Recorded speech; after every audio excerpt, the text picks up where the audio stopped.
As the war in Ukraine grinds on, Russia and the Western powers are looking for new ways to affect economic pressure on each other. And in the latest, the G7 nations have come to an agreement over a price cap on Russian oil, even as Russia has delayed opening the Nord Stream 1 pipeline, which happens to be a major source of gas to Germany. From home, our next report gets you all the details. The stakes in an energy war between Moscow and the West over the war in Ukraine were raised on Friday, with the group of 7 rich countries agreeing to try to cap the global price of Russian oil and Russia delaying the reopening of its main gas pipeline to Germany.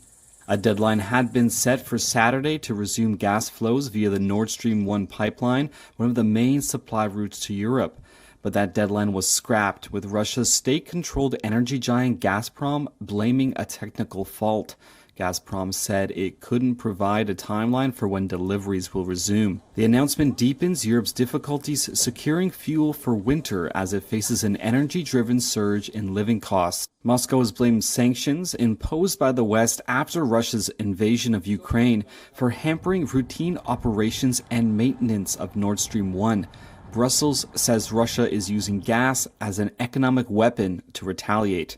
Earlier on Friday, finance ministers from the G7 wealthy democracies announced they would impose a price cap on Russian oil with the aim of slashing Moscow's revenue and avoiding price hikes. Moscow said it would halt oil sales to countries imposing the cap. While key details such as the per-barrel price level are still to be resolved, the White House says collective efforts are already working. The impact of our efforts to implement a price cap is already bearing fruit. Reports show that Russia is already offering steep discounts, as much as 30%, and long-term contracts to some countries. All of this comes as Moscow and Kyiv trade blame over actions at one of the war's most dangerous front lines, the Russian-occupied Zaporizhia nuclear power plant, where fears have grown in recent weeks over a potential disaster.